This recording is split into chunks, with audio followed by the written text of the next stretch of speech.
Viene Modric al centro, cabezazo.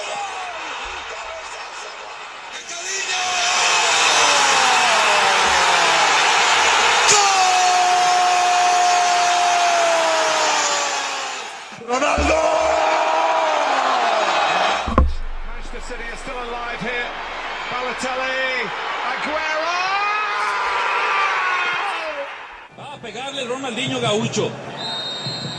Ya lo hace. Pierna derecha, directo al arco. ¡Golazo! ¡Golazo! ¡Golazo!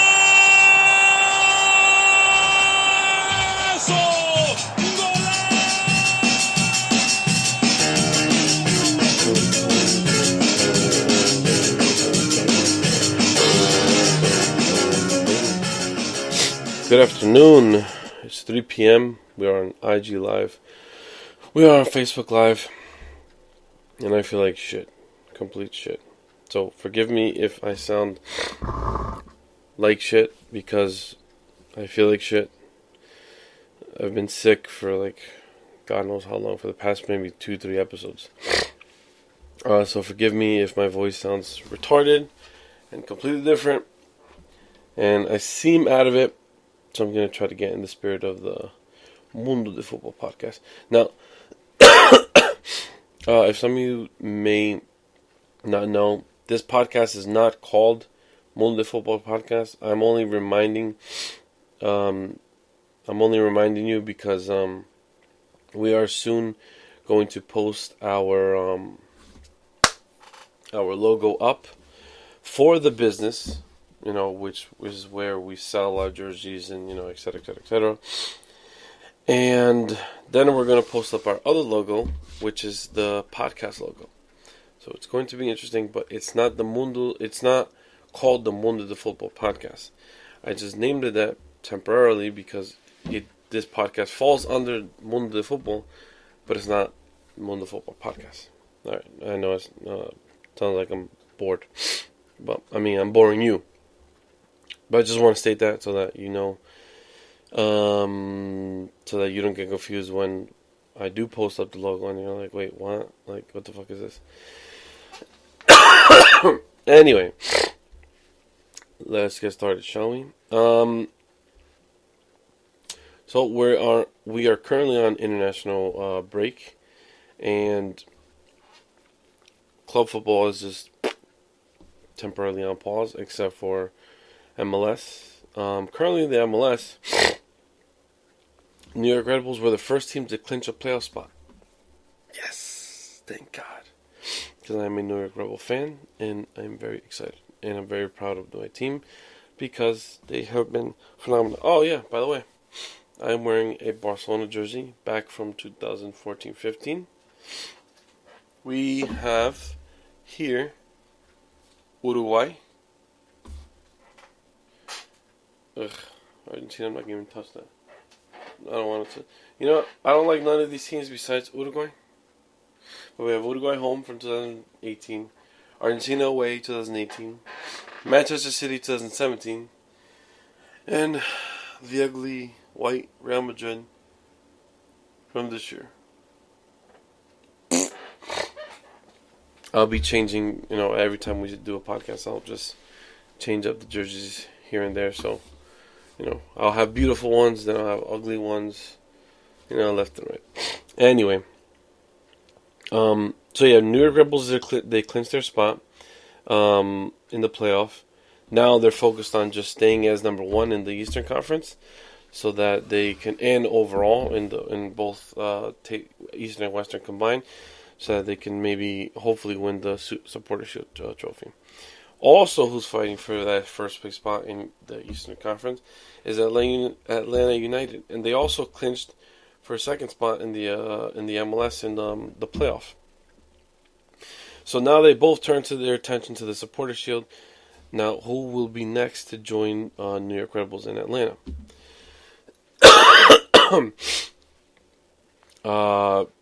Looks like New York City FC are kind of in trouble. LA Galaxy, they also look like they're in trouble. Orlando City, they're working up. You know, they're building it up slowly. If I'm not mistaken, I think it's Colorado Rapids who unfortunately just missed out. Like, that's it, they're officially eliminated. You know what? Let me pull up the standings because I want to be 100%. And this is where it kind of gets more interesting. So currently in the Eastern Conference, we got New York Red Bulls who made it. They're in first with 55 points, and they've played a total of 28 games so far. So that means they're a game in hand over Atlanta United because Atlanta has 54 points with 27 points. So, gotta be careful.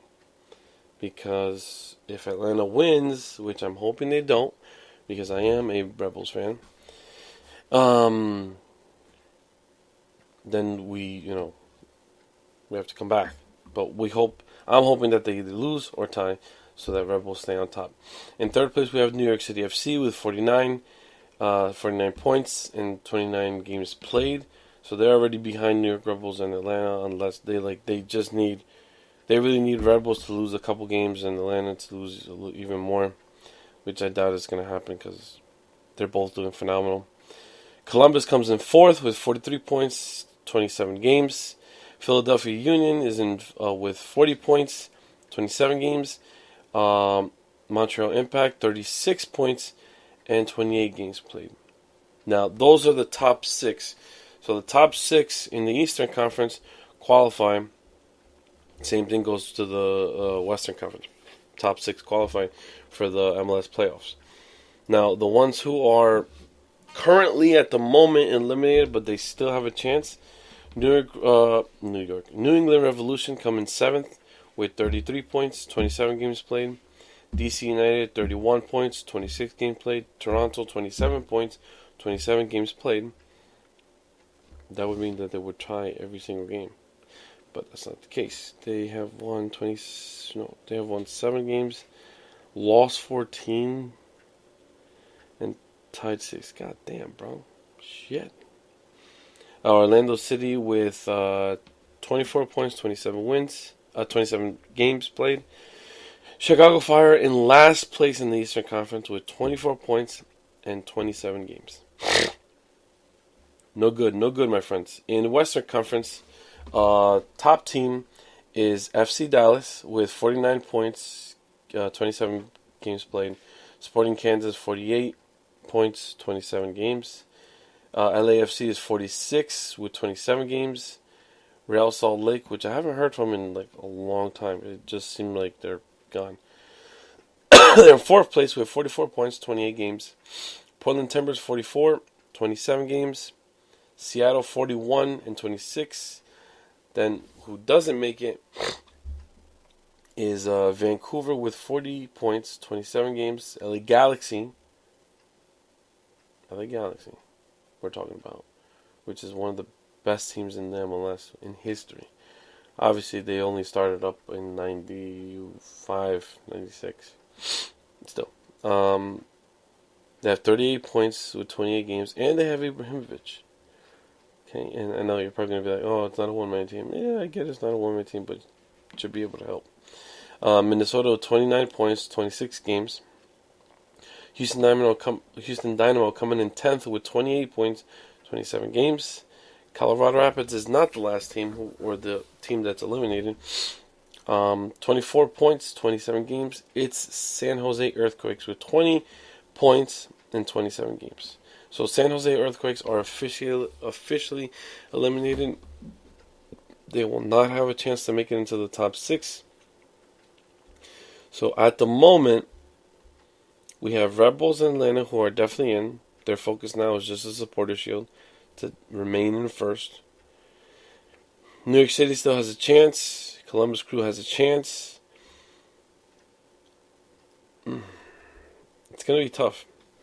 It's going to be tough because I don't want to say Philadelphia has a chance. Definitely because New England Revolution aren't that far. They're just 7 points off. And you never know. With the MLS, what I realize is that it's similar to the Premier League in terms of points, or in positions in the table. Whereas you'll never know where you're gonna end up. for an example, in the Premier League, you can have Tottenham in third, and then the week after, West Brom comes up, and then the week after that, Liverpool's taking the spot, but then after that, Man United is taking the spot. MLS is pretty much the same thing. You can have New York City in third, but Columbus Crew will push them. Then FC Dallas will come in, and then LA Galaxy will come in, or LAFC will come in. So I can't really predict. Plus, I haven't been up to date with the MLS as much as I should, which I shouldn't. Forgive me. But they haven't been. I haven't been up to date with it, so I don't want to predict too much. But from what I can see, from what I know, is that the Rebels are definitely fine. Okay, because I'm a fan. I've paid attention to them a little bit more, obviously, because I'm a fan, but also because I've been to some games, and they've just been doing phenomenal. When I hear that they're doing phenomenal, that's when I'm like tuned into it, like 100%. I start in the middle, and I know that's not what a fan does, but just I have a lot to cover, so don't pick at me. So it looks like as of right now, New York City FC, Columbus Crew, Philadelphia Union, Montreal Impact make it to the playoffs with Rebels in Atlanta. In the Western Conference, it's FC Dallas, Sporting Kansas, LAFC, Real Salt Lake, Portland Timbers, and Seattle Sounders. So when it comes to Seattle Sounders and Portland Timbers, they could do shit in the beginning, with what I realized over the years, and they'll always find a way to make it to MLS playoffs. It doesn't matter how they do it, but they'll get it done. So yeah, it looks like we'll only have one Los Angeles team in the playoffs this season. Unless LA Galaxy has some miracle and they just come back out of nowhere. Which I have no idea if they will. Moving on. Sticking to the MLS. Antoine Griezmann, the World Cup winner, was in an interview the other day speaking about... Excuse me. Told you, man. Sick. Speaking on Beckham's new team, which is Inter Miami CF. Sounds weird saying CF instead of FC. CF, FC. Yeah, it's weird. He says, if Beckham wants me in his club, then I'll go. I want to finish my career in the U.S. I don't know yet if it's going to be in Miami or L.A. Why not New York, bro? The fuck? We would like to see you here. New York Rebels, not New York City FC. Trash. They are two great cities. I like the mentality and the show culture of the United States. That'd be actually kind of cool to see. I mean, when it comes to a new team in the MLS, you're always expecting a big signing.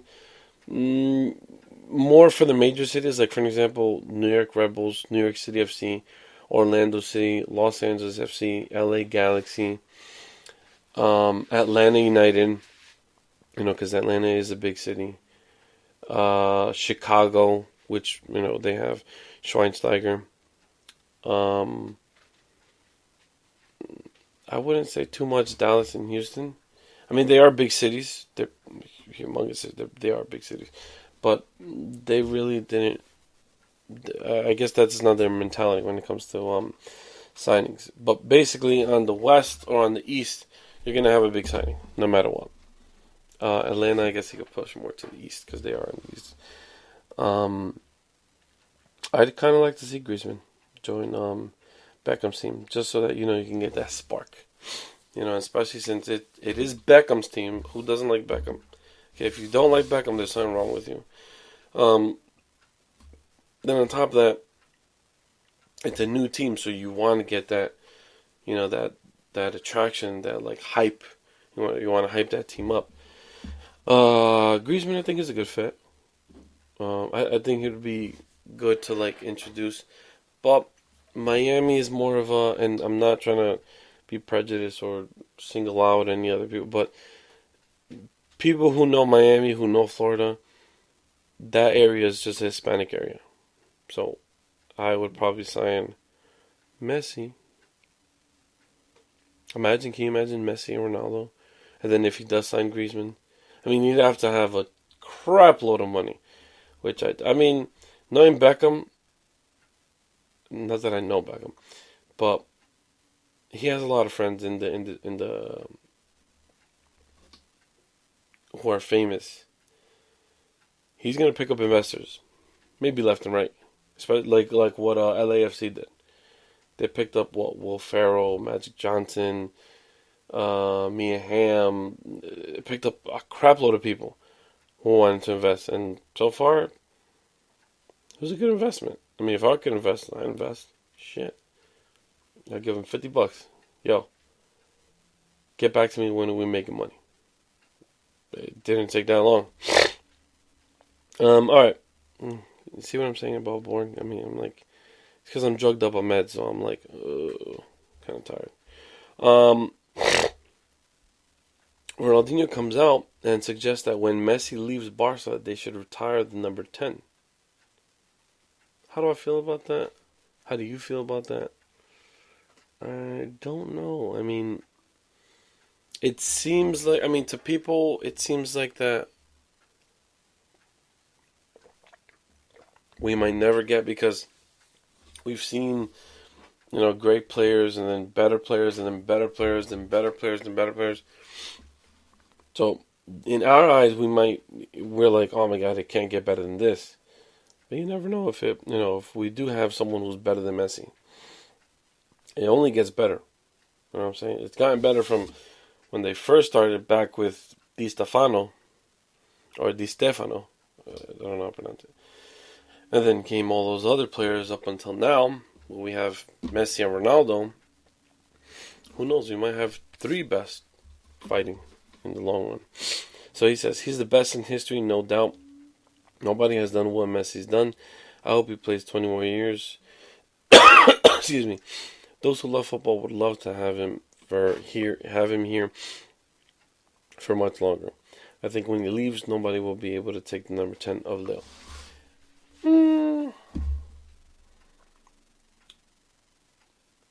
Like I said, there's probably going to be a better player coming right after Messi. Not right after, but shortly after. It's not going to be the Ronaldinho-Messi transition, but it might take some time. Barcelona are probably going to struggle. I love my team, but we might struggle after Messi leaves. We'll see what happens. Speaking of Messi, he was in an interview about a week or 2 ago, and he says that he was surprised that Ronaldo left Madrid and joined Juventus. What he says right now is that Real Madrid are and have been a very good team, but they are less strong with the departure of Ronaldo. And now Juventus are clearly the favorites to win the Champions League. They are good, but now they have Ronaldo. 100% agree. His exact words is what I've been trying to say all along. I have said it. Because people are making it out to be that already Juventus won the Champions League. No, just because Ronaldo is with Juventus doesn't mean that they automatically won. I get it. He's a fantastic player. He's one of the best. Okay, in this long line of amazing legends. I get it, yes. But that doesn't mean that they automatically win it. And one thing I don't agree with Messi is that I know he's not saying it to hurt Real Madrid purposely, because he does respect his opponents, his rivals. Excuse me. That Real Madrid are less good. I wouldn't say they're less good. I would say they may be weakened a little bit because of the fact that, you have Ronaldo. Ronaldo's a phenomenal player. Fantastic. He's great. He's great at what he's been doing, what he does. He's the king of Champions League. So, without a player of that caliber in your team, of course it's going to hurt your team. Without a doubt.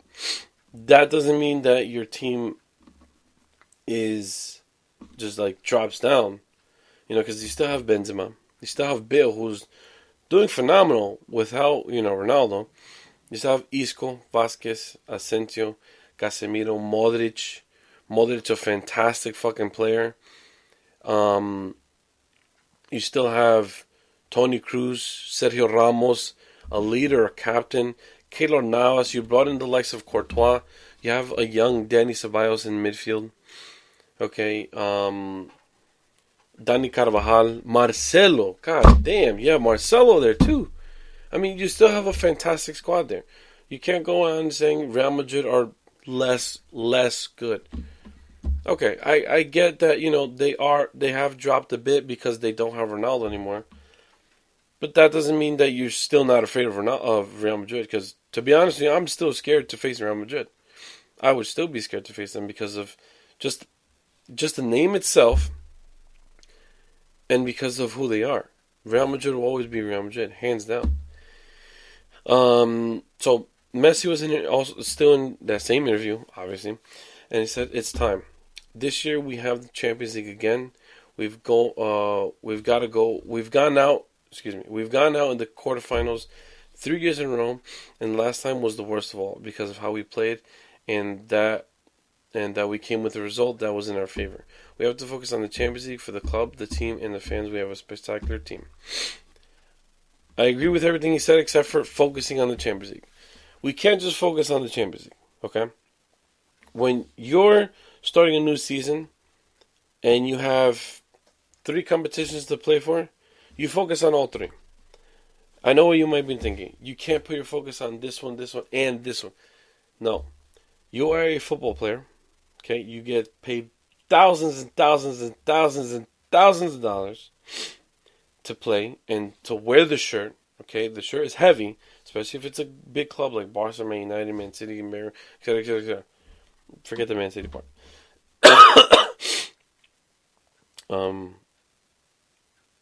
You need to focus on all 3, okay? You play in La Liga, bring that home. You play in the Copa del Rey, bring that home. You play in the Champions League, bring that home. You need to be able to focus on all 3. It can't just be one trophy, okay? Because then, what kind of club are you? And then on top of that, what kind of mentality do you have? I get that Barcelona hasn't won the Champions League in the past 4 years, if I'm not mistaken. It should have been 4 years. I can't remember. Don't correct me. I'll find out later. But what Messi's saying is that we have to bring the Champions League. He wants to bring the Champions League for Barcelona. That's fine. I completely understand because I'm kind of tired of seeing Real Madrid win it. It's been an annoying 3 years. Okay. And yeah, we lost in not a horrible way. I would say in a bad way. Because we lost to Roma, who, I mean, we respect them. Okay, you have to respect them because, they haven't had success like that in God knows how many years. And, them just coming out of nowhere and just knocking out Barcelona with the likes of Messi, Suarez, Dembele, Paulinho at the time, Piqué, all these great players. And you're like, did that just happen to us? Like, are you serious? Like, that was my reaction. And it's like, I take a step back, like, props, respect, and applaud Roma, because they did a fantastic job. But then you're looking at your team and you're like, dude, ¿qué carajo hiciste? Like, what the fuck happened? ¿Qué pasó? ¿Qué pasó? What was that? You know what I'm saying? Like, I'm like, dude, hello, what the fuck happened?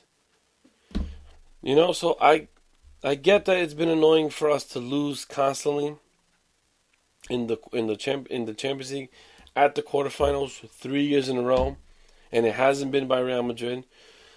Thank God, because if not, we would not stop hearing it. But we need to be able to focus on all 3. Okay, we can't just focus on one tournament. That's not how we should be doing things. That's not how any club should be doing things. You should be focusing on all 3. Okay, because that's just not how you're participating in 4 cups. You think PSG is focused on just one cup? No. And it's not because they can win them easily. but because they want 4 cups. If PSG is going to try to win the Champions League, League 1, Copa de la Coupe, and Copa de la Ligue, you think they're going to be like, nah, you know what, this year we're just going to focus on 1? No, nigga. Hell no. Hell no, they're going to focus on just 1. That's just stupid. It's dumb.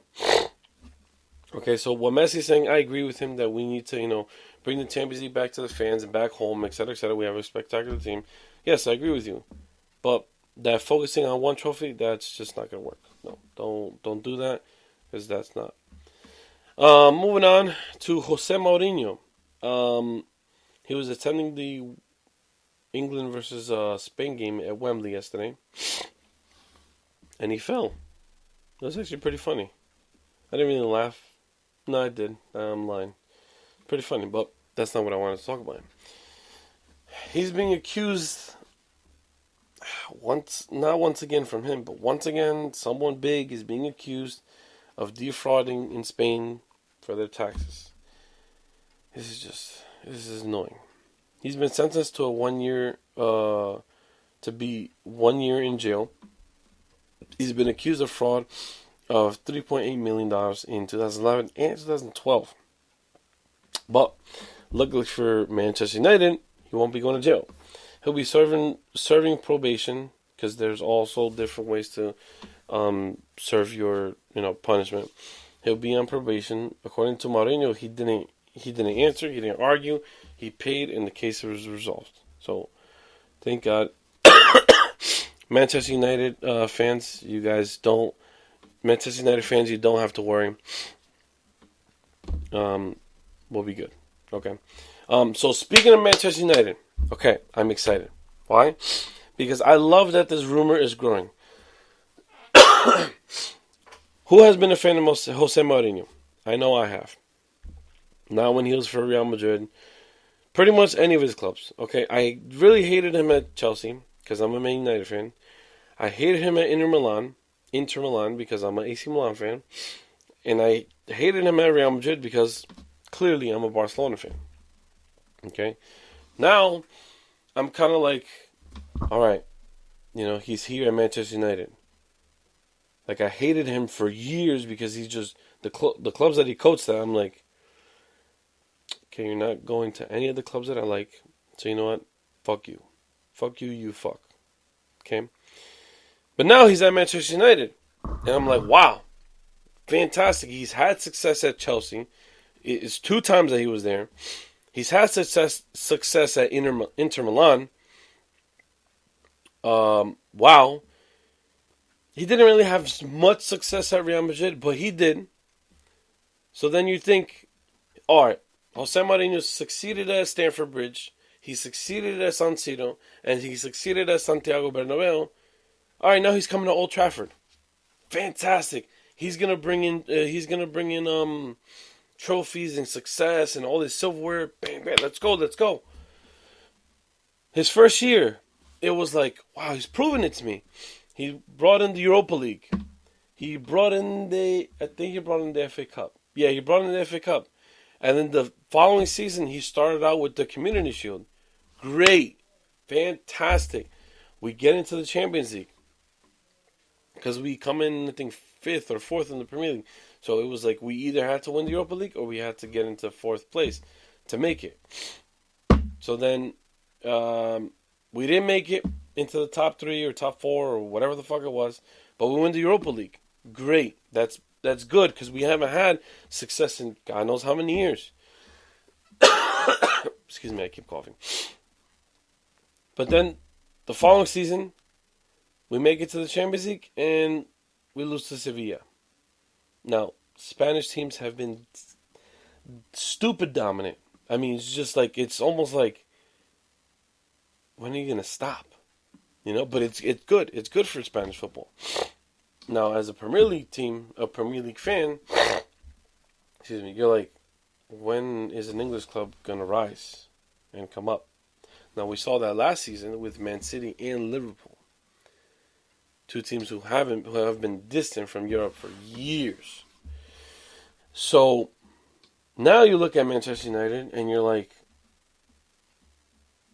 what's What's happening? What's going on at Old Trafford? What's going on with Manchester United? You know, like, and obviously as fans, you question who is in charge. Because why? Because it's either Pogba or it's Mourinho. Pogba or Mourinho. Pogba or Mourinho. Pogba because he's just famous. All right, and these days players have the power to say and do whatever.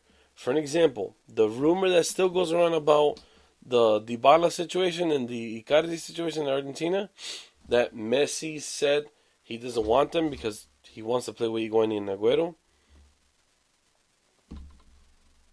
You know, and then the demand of players like Neymar wanting to leave Barcelona to go to PSG and get more playing time and be, you know, the star.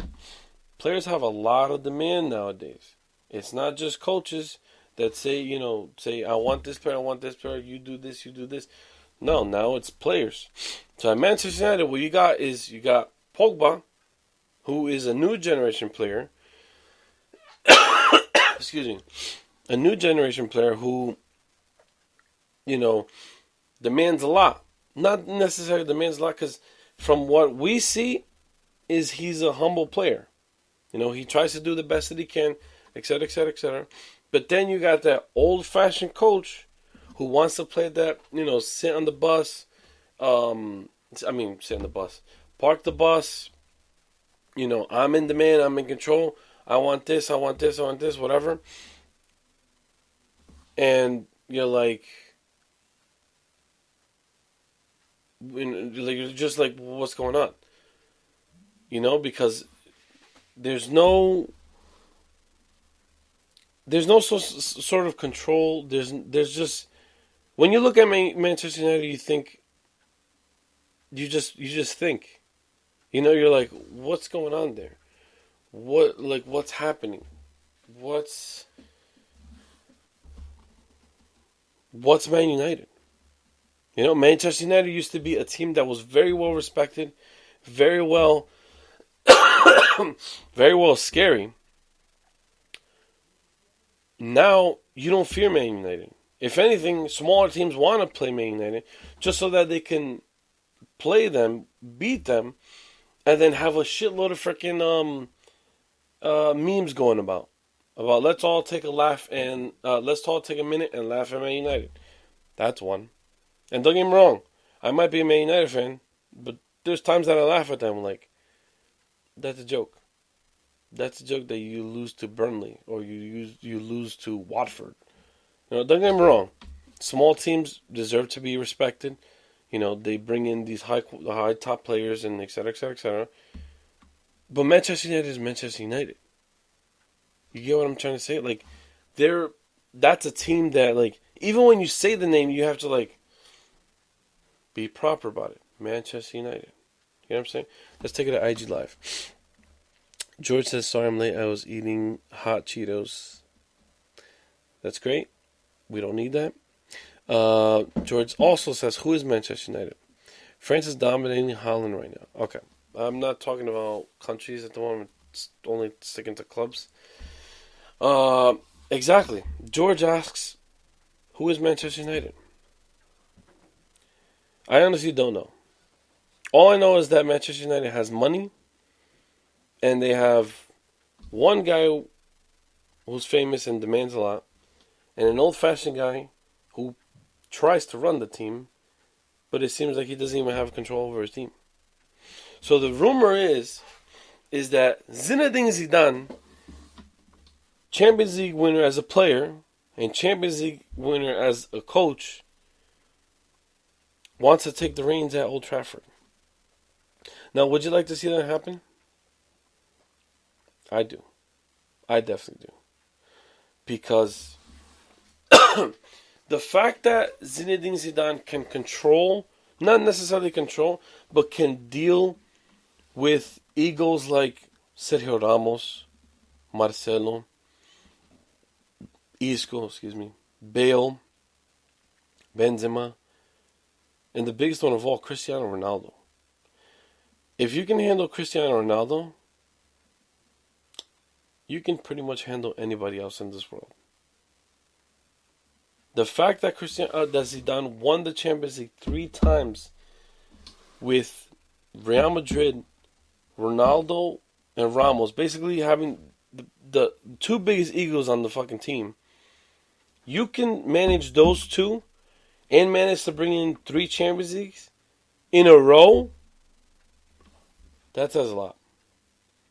That says a lot. I get the fact that he basically was gifted a big team. Now, that's what I said like episode back. That, he was gifted a team. But he basically proved me wrong because he got that gifted team and brought in success. And he made them mold together. Because before this Real Madrid generation, the Real Madrid era, it was a lot of confusion. There was no chemistry. Yeah, they won La Liga, they won Copa del Rey, but they hadn't won Champions League in forever. And Real Madrid and Barcelona was dominating for years. They were winning La Liga day in, day out, Copa del Rey day in, day out. They weren't winning Champions Leagues as much as Real Madrid, believe it or not. But Barcelona was dominating. They were getting all that attraction. And the fact that Real Madrid just couldn't get a coach to bring that beauty out of them, it was hard. I mean, they got a taste of it with Carlo Ancelotti when they finally brought the Champions League back to Santiago Bernabeu. Back to the King of Champions. And then you lost it with this fucker, Benitez. There we go, Benitez. Then with Zidane, it was like you couldn't hate Real Madrid unless you were their rival. Because, excuse me, forgive me, still sick. When you had Jose Mourinho as coach, or Manuel Pellegrini, or Benitez, or whoever you had as a coach at Real Madrid, it was like you hated them no matter what. You were just like, we don't like you. We just don't. But then Zidane took over, and he kind of brought that peace, that tranquility, to the team. That love, that brotherhood, that, that father-son figure kind of thing, that leadership. He calmed Madrid down to the point where you really can't hate them unless you're a Barcelona fan or unless you're like, a rival in the Champions League. Like where they see them, often. Like Bayern Munich, for an example. Bayern Munich, I'm pretty sure they hate Real Madrid. But so for you to do that 3 years in a row, I want that at Manchester United. Like you definitely want that at Manchester United. Time out and take it to IG Live. George says the coaches have lost power. The club presidents are only focused on what a player wants and when and how they want it. Real Madrid didn't get eliminated with Carlo Ancelotti in charge of the second year.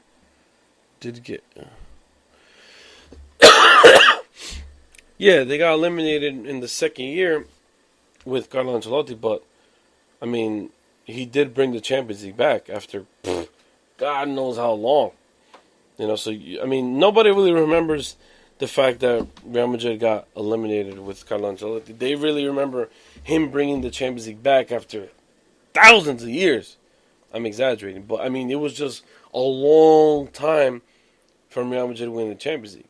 And Carlo Ancelotti was the man who brought it back. But I'm not talking about Carlo Ancelotti because, I mean, he's a fantastic coach, well respected. What I'm talking about is I would like to see Zidane at the seat on the sideline, coaching Pogba, and bringing success back to Old Trafford. Now, what I would like to see it happen now? Yes, but Manchester United should respect their contract with Jose Mourinho. Because if they just sack him, then they're still going to be paying him, and on top of that, they're going to be paying, the next coach that comes in. Hopefully, it's Zidane. I mean, he's a free agent right now. Why wouldn't you pick him up? He just won 3 Champions Leagues. Why wouldn't you pick him up? If anything, what I would do right now, if I was in that board for Manchester United, what I would do, I'd sit down with Zidane and I'd be like, listen, I really want you. Like, I really, really want you. You're a fantastic coach. You've done fantastic things. What do you think of joining us? Excuse me, at the end of the season. Sign him for the end of the season.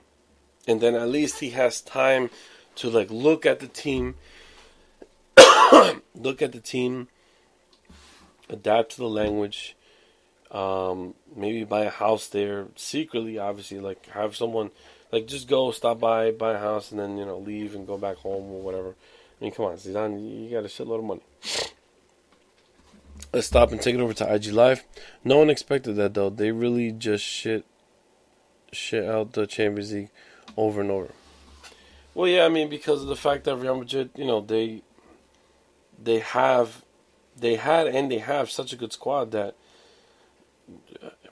it just worked out so well for Real Madrid that they won 3 times in a row. But back to Zidane, we all saw his tactics, his football, his style of playing in Madrid, and they're arguably one of the best teams in the world and in history. Now, Mourinho, his style was great, and his vision of the game was fantastic when he was at Chelsea because he dominated, was good at FC Porto or Sporting Lisbon, I think. I always forget what team he coached for in Portugal. He did well at Inter Milan, who brought their first Champions League, and he did okay at Real Madrid, but he still brought in silverware. He brought in silverware in Man United at the beginning, but the thing is that Mourinho's style of football right now is dying out. Okay, there's a new generation coming through, and they're already here. Messi and Ronaldo, that era is dying out slowly. Messi's not really up there anymore. Ronaldo's been going at it for years after years after years after years alongside Messi, and he's also dying out. So that generation is slowly just being swept under. So with Jose Mourinho, his team being predictable, because we know what they're going to do. They're just going to park the bus. And then on top of that, with his style of football just being played out and overplayed, it's like Zidane, it's like Man United right now. They're looking for a savior, and personally, I think Zidane is that savior because of what he did at Man United. I mean, he had practice with he had a great mentor. I mean, Carlo Ancelotti. Then on top of that, Zidane did train some of the youth teams in Real Madrid. I don't know if it was U19 or U21 or whatever, but I know he also, unless this was Guardiola, I can't remember. I think it was Zidane and Guardiola, but I know it's Guardiola for a fact, that coached in the youth system, the second division team for Real Madrid, which is La Castilla. I think Real Madrid Castilla. I know Barcelona is Barcelona B, but Real Madrid should be Castilla. So if I'm right, Zidane did coach there too, so he had that experience. So it's not like he just came out of nowhere, and just be like, what, I'm going to coach and, I'm going to do well. No, he had some practice. He did coach, for some time over the years. He coached with, he was Carlos' assistant. He went into the youth, with the youth teams, and he got some experience there. And then his biggest experience of all was coming in and be like, we got 3 Champions Leagues right off the bat, like 1, 2, 3.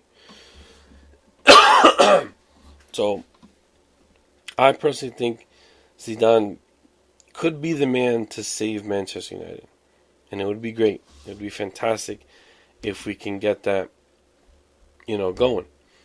So Manchester United, if you're listening, number one, thank you, because I don't know who listens to this, and number two, fly over to wherever Zidane is and get that guy's signature, not for yourself, for the contract, the coaching job. Okay, I mean, don't get me wrong, Jose Mourinho is very well respected. I still look at him as a great coach, but the thing is, his style is dying out. Like I said, there's a new generation coming in, and if I'm not mistaken, I would believe that Guardiola began that new generation because he started it with, bringing that success to Barca, going over to Bayern, and now look at him in Man City. And ever since, Zidane, I don't want to say Zidane followed the same footsteps, but he's along the same line as Guardiola. Can you imagine, actually? Stop and think. Guardiola's Barca with Zidane's Real Madrid. What a game that would be. I wouldn't even be upset with who won. Or who scored. Just think about the game. That would be such a good game. Anyway, moving right along. You guys know Timothy Weah, George Weah's son. You don't know either of them? Shame on you. Simple shame. George Weah was a legend. You know what's funny? I've only seen George Weah one video of him. Just like a few. I think after this I'm going to watch George Weah. But I've watched Timmy Weah. And Timmy Weah is an American player. He's not like his father who played for an African team. I don't remember. Don't criticize me. I will find out later. Damn it. I gotta take more medicine. Timmy Weah, he was actually being rumored to leave PSG towards the end of the summer. Or towards the end of the season. But he decided to stay with PSG. Excuse me. Sorry. It's just the meds kicking in, trying to fucking get me to sleep. He decided to stay at PSG, and he claims it was a family decision. What he really said was his mother advised him to. Now, obviously, it was a family decision.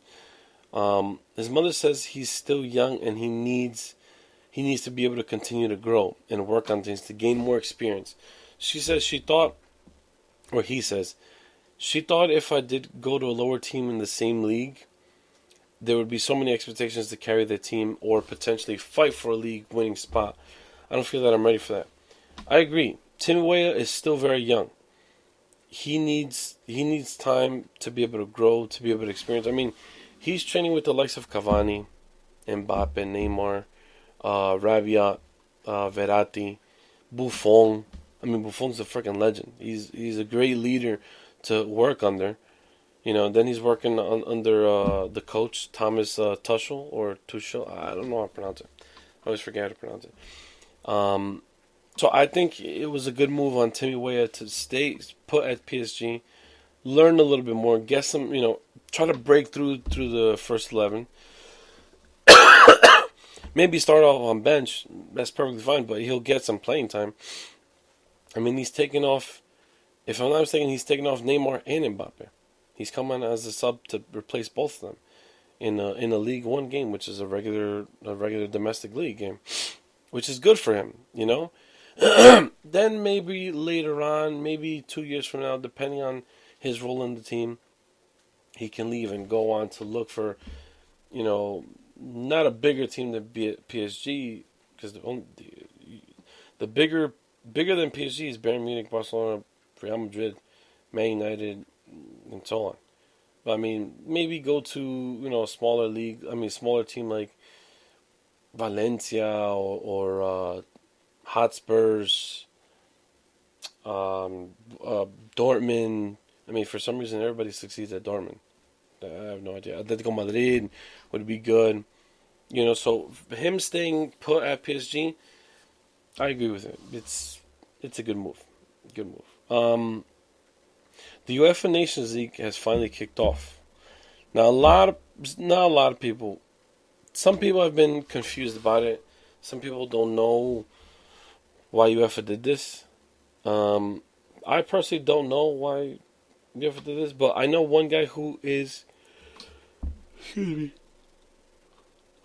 I'm telling you, man. I'm drinking too much goddamn medicine. That shit is just making me tired as shit. Roberto Mancini, Italy's head coach, he thinks it's a fantastic idea, especially for the young stars. Now, I agree with him. And I like the idea of this Nations League because it's not only UEFA who did it. CONCACAF, which is here in North America, they also started this. I like the idea of making a league out of, with the countries. Why? Because it gives the games more purpose. And I understand that the players that are coming to play in this Nations League, I understand that they're tired because they're going, their main focus is with their clubs, especially if they don't have to play a major tournament with their country, like the World Cup, like the Euro, like the Copa America, like the Copa Oro, AFCON, etc., etc., etc., etc. Okay, so I get that because they're tired and they're exhausted. I mean, think about it. They're training almost every day. Okay, they got one, depending on what team you're playing on, you're playing 2 to 3 matches a week. That's what? That's at least 10 to 12 matches a month. Okay, and I mean, you're training every day. You barely get, I'm assuming they get breaks. But then in that month, you got to go and you got to play 2 games for your national team. And you have to train there, obviously. But still, it is a lot on the player. But what I like about it, on the positive side about it, is that you're wanting to fight for your spot on the national team even more. Why? Because you're in a competition and you're looking to win something. Or if you're in the group, the first group, which is Group A, you're looking to win the silverware to claim the best country in that continent. But then if you're in Group B or Group C or even Group D, you're looking to promote yourself to the next group so that you can get to the highest one. Which I like about that because most of the times the big teams think they're almost 90%. They all think they're I'm big, I'm this and that, whatever. They're up there, and they know that because of World Cups or just because of their history.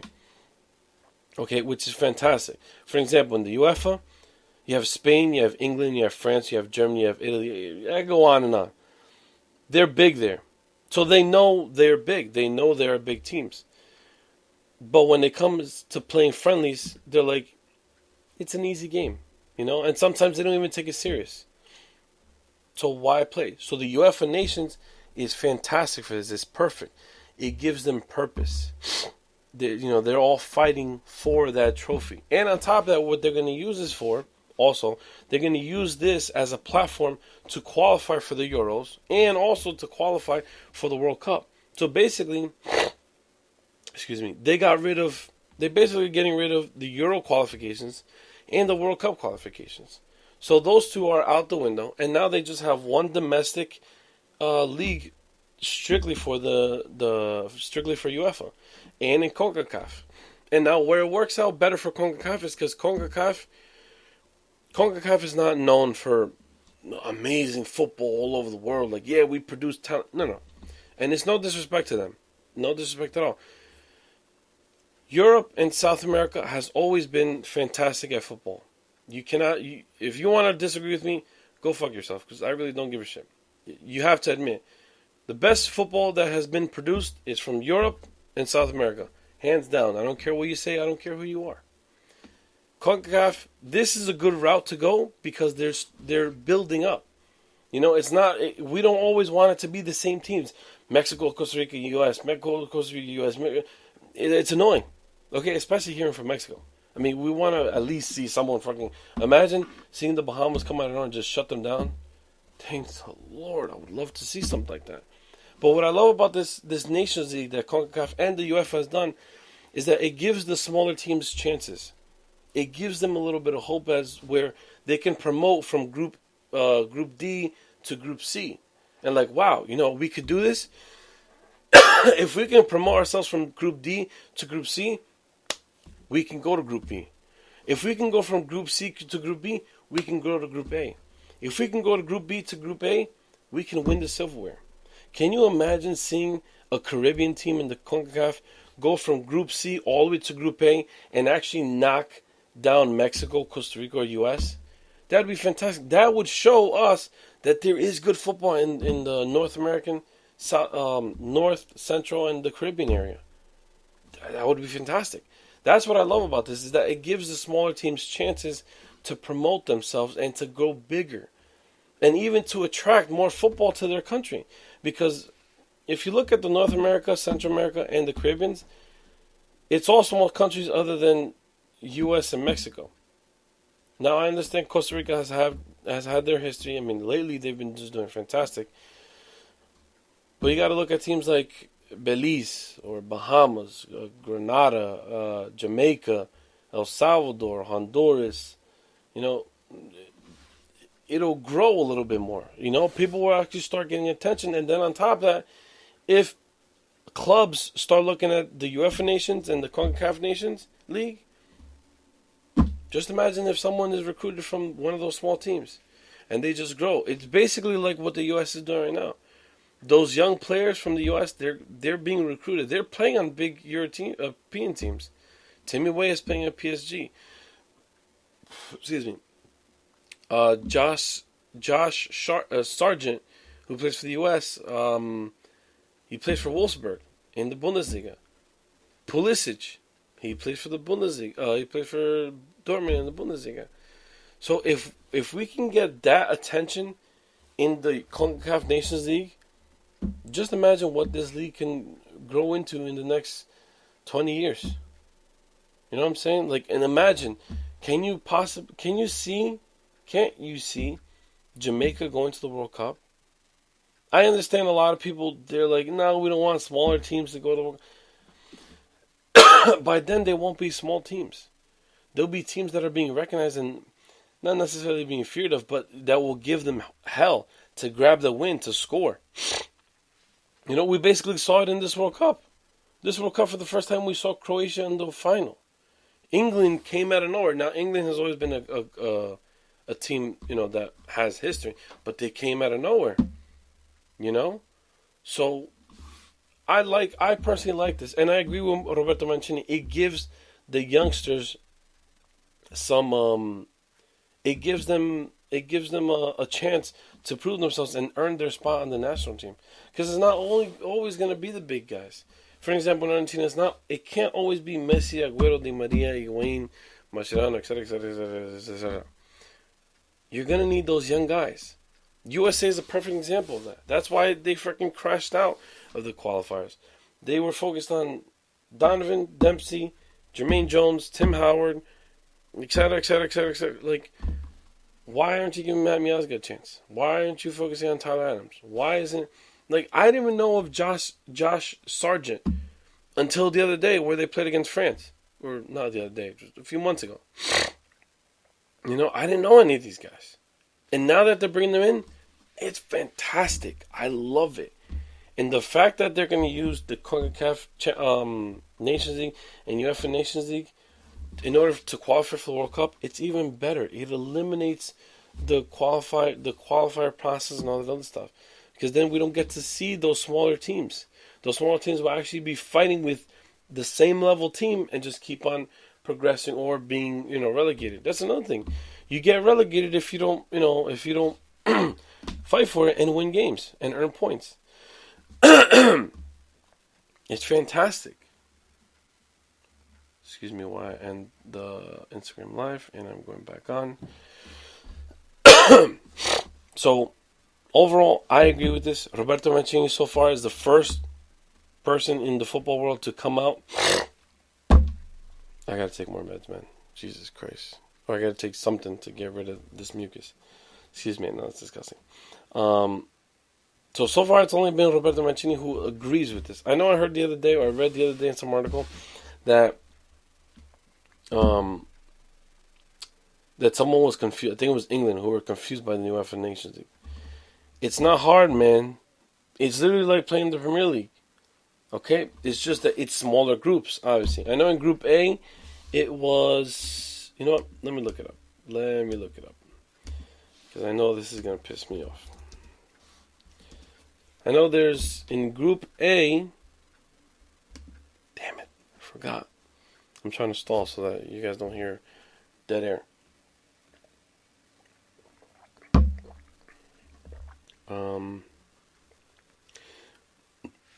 Oh, France is currently winning.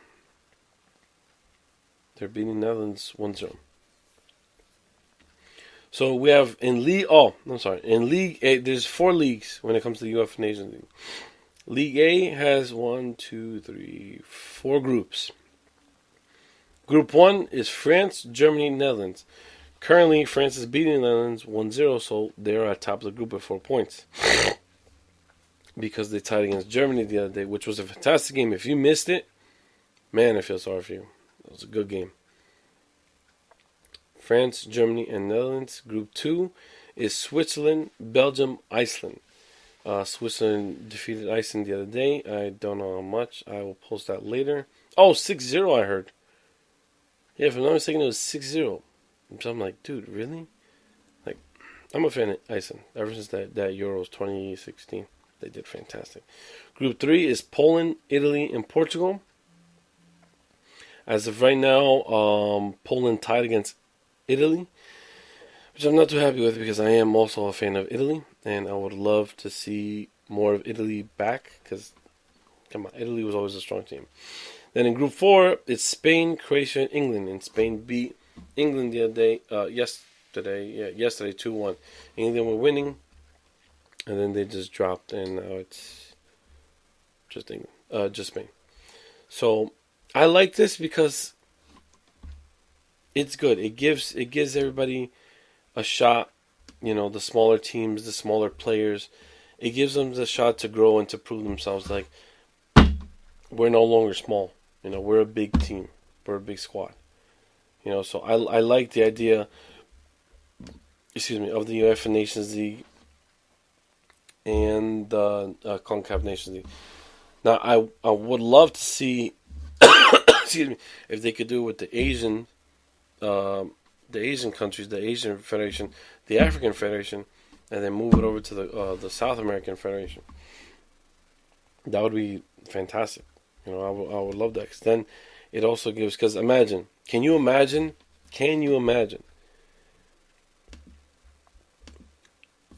The South American Nations League. I don't know how you would do that. I really don't. Because you pull out any team from the South American continent and you're just like, shit. I mean, you have Argentina. You have Brazil. People might not be afraid of Bolivia, but you have to be afraid of Bolivia because they give you hell. Us South Americans know. They give you shit, man. They're no easy cookie. You have Colombia. You have Ecuador. Now, some people might make fun of Ecuador or Peru or even Colombia, but those teams are not easy to deal with. They're not. You have Uruguay. Excuse me. You have Paraguay. You have Venezuela. I think that's it, right? Uruguay, Paraguay, Venezuela. No, there's more. Peru.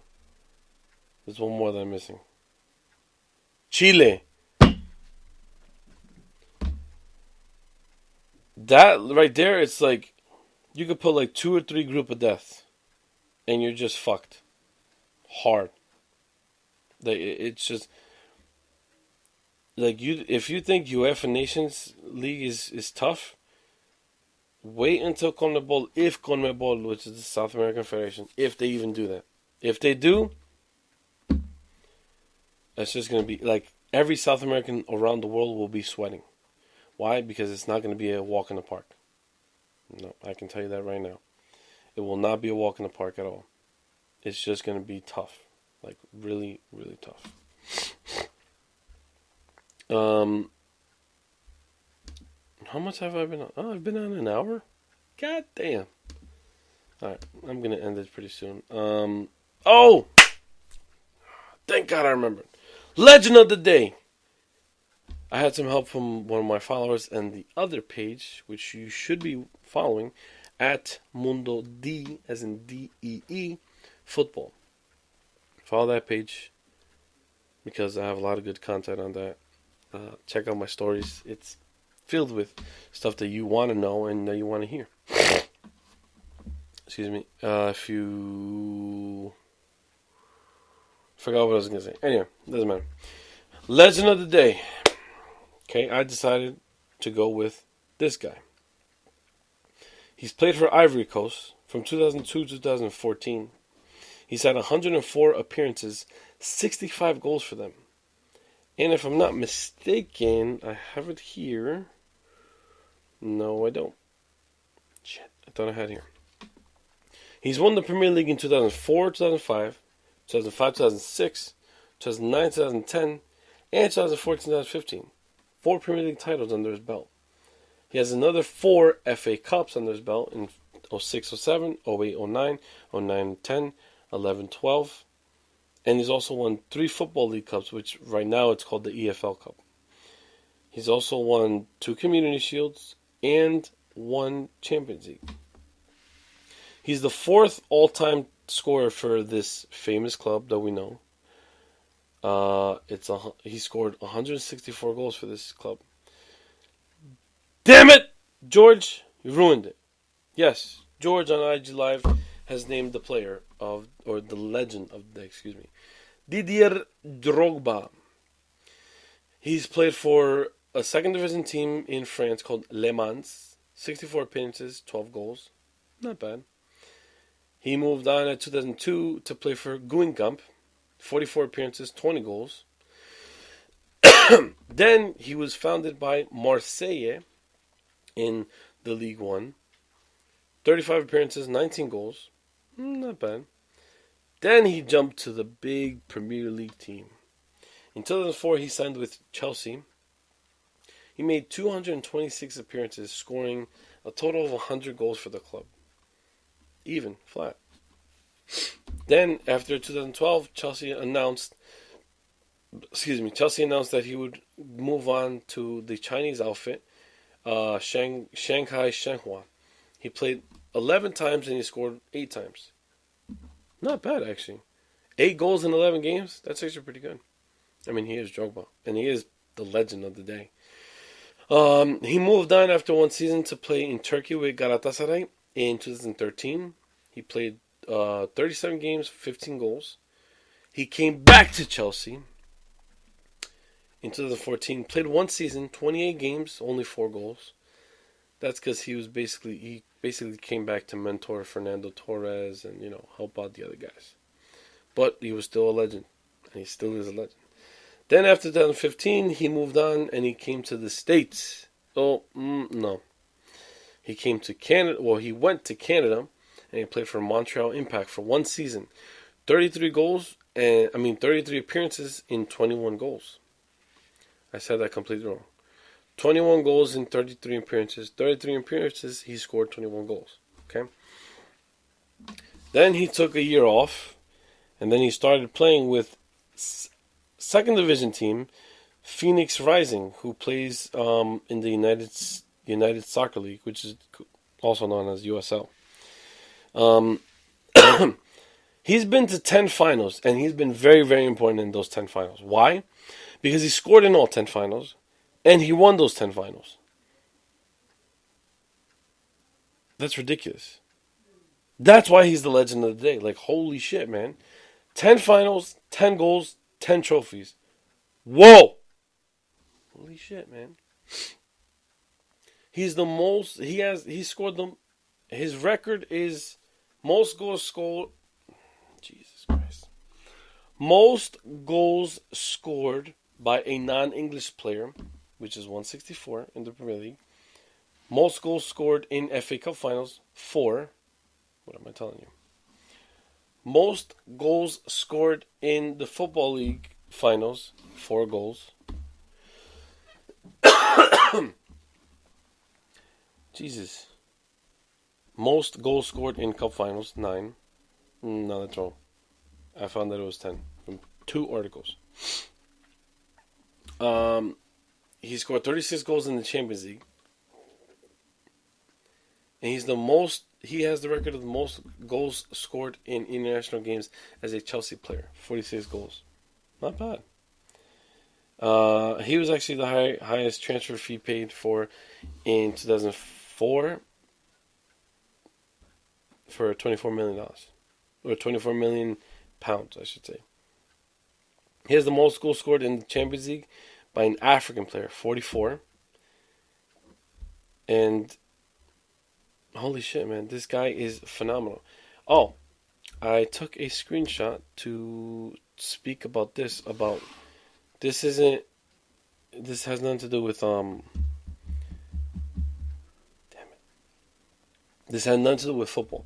But this guy, he came from Ivory Coast, obviously, and he actually helped Ivory Coast qualify for the first time in the World Cup in 2006. That was their debut in the World Cup. And the country, were fantastic. They were happy, etc., etc., etc. And he's been an idol, not an idol. He's basically been an icon in Ivory Coast because ever since he's been trying to bring, ever since he's hit fame, he's been trying to bring peace to his country.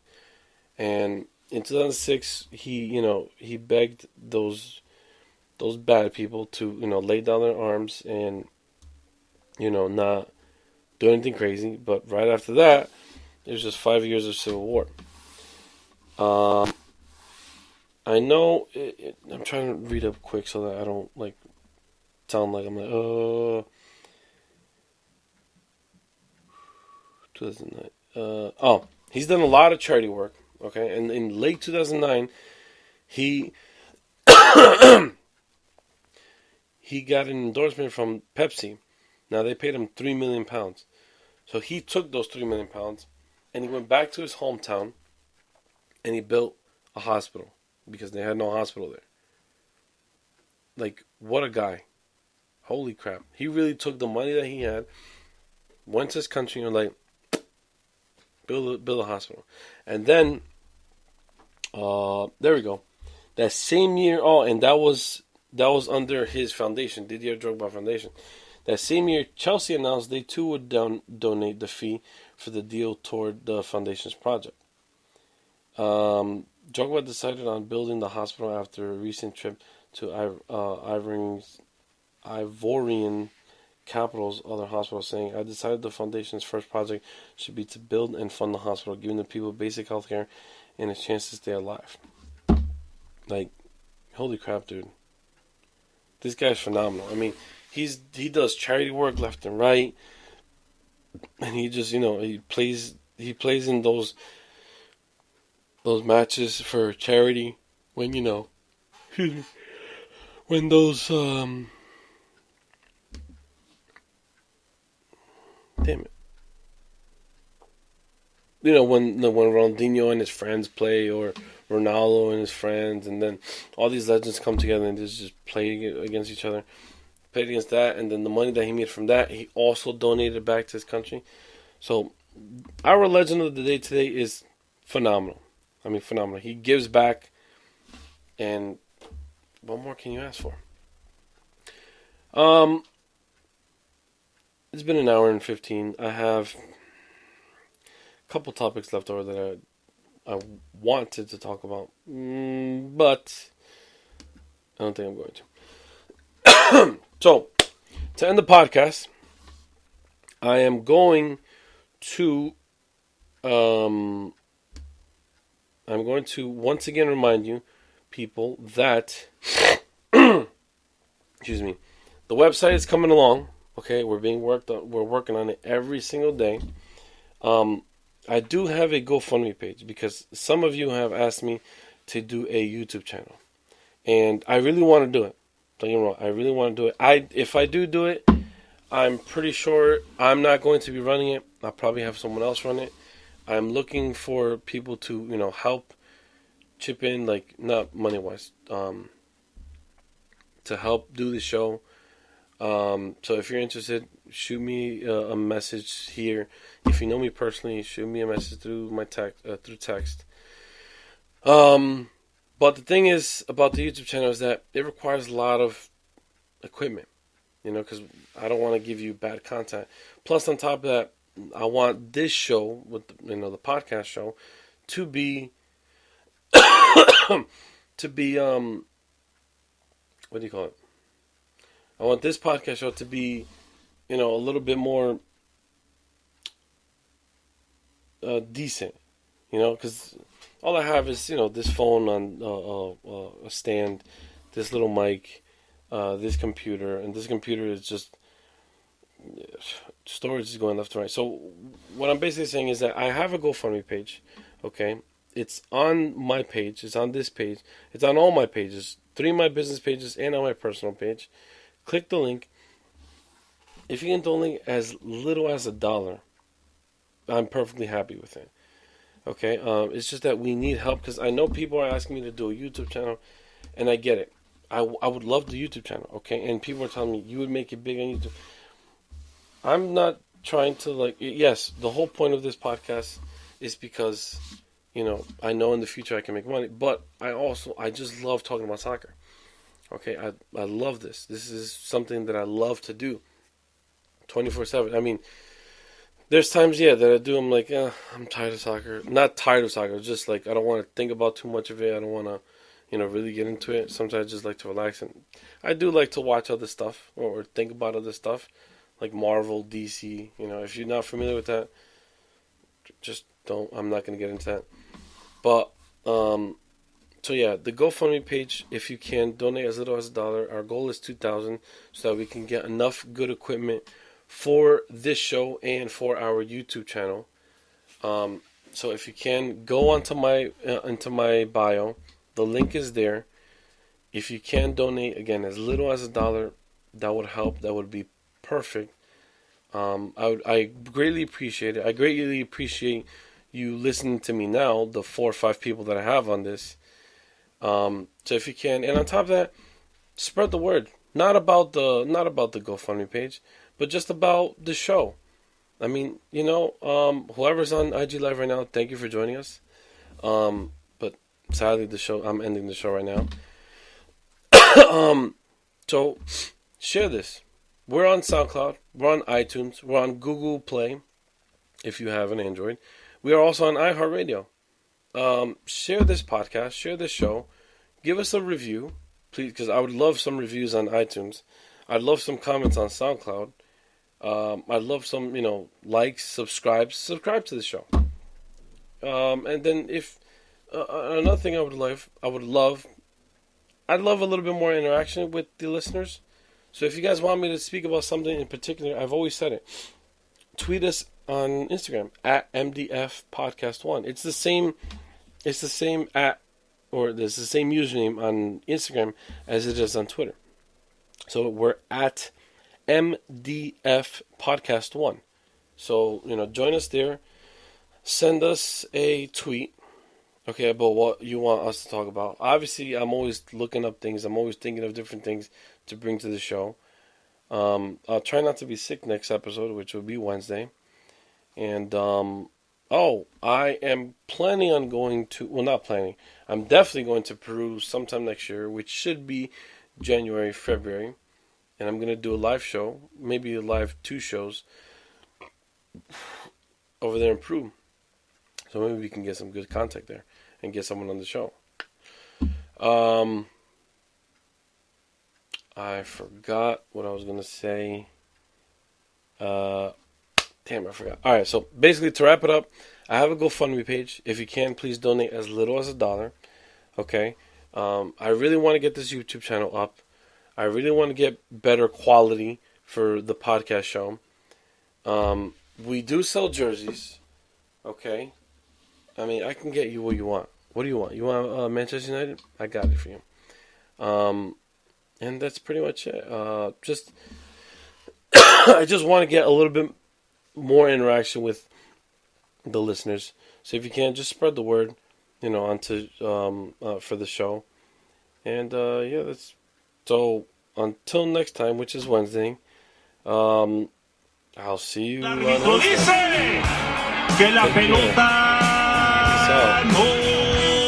watching international football. It is important. Ciao, mi gente.